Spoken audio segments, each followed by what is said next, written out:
There is an unusual place south of Tampa Bay that over the years has become something of a tourist stop. The place is not on many maps, yet it attracts thousands of people every year. So what exactly is it?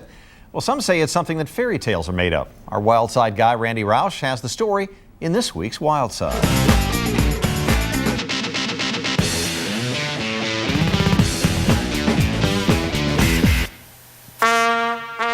Once upon a time, there was a castle that seemed to magically rise from the ground in beautiful Lily, Florida. Wait. This is no fairy tale. In a fairy tale, you usually have a prince and a princess. And while we don't exactly have that in this story, we do have a guy who says he's the king.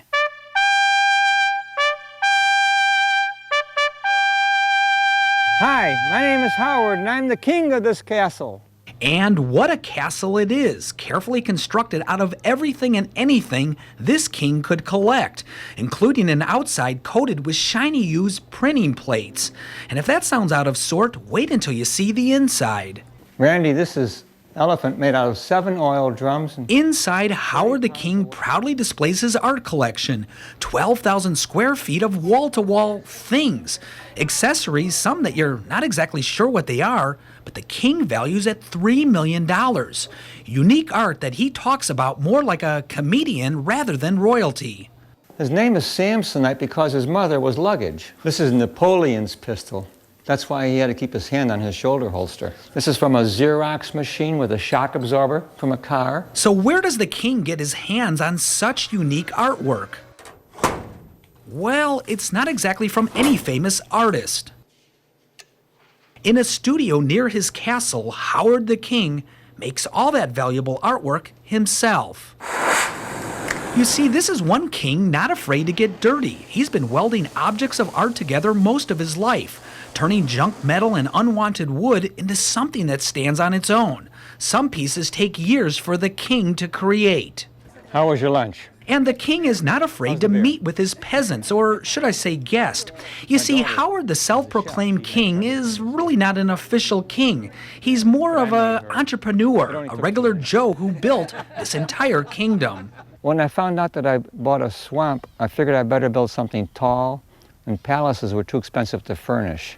Solomon's Castle, named after Howard Solomon himself, started building in 1972. With $20,000 of lumber and a love of roadside junk, Howard collected and hammered it all together himself. He says visitors are amazed. But I have a philosophy: if you do a little bit every day of your life, at the end of a year, you'll have quite an accomplishment. And that philosophy has spread. His daughter is building a bed and breakfast right next door to the castle for anyone who wants to spend the night. So I asked the 71-year-old self-proclaimed king/artist what he wants visitors to remember about his magnificent creation long after he's gone. May he rest in peace. After all this, I can really use a rest.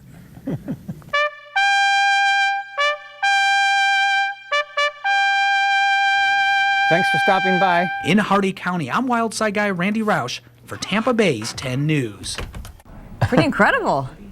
He has been a busy guy. Was he serving lunch there too? Mm-hmm. It looked like, yeah. Does he heat up the cheese sandwiches with that torch? I hope not. Wow. By the way, Solomon's Castle is near Arcadia, Florida, again in Hardee County. It is open to the public. There is an entrance fee to visit. If you'd like more information, go to TampaBays10.com. Scroll to Life Around the Bay and look for the Wild Side icon.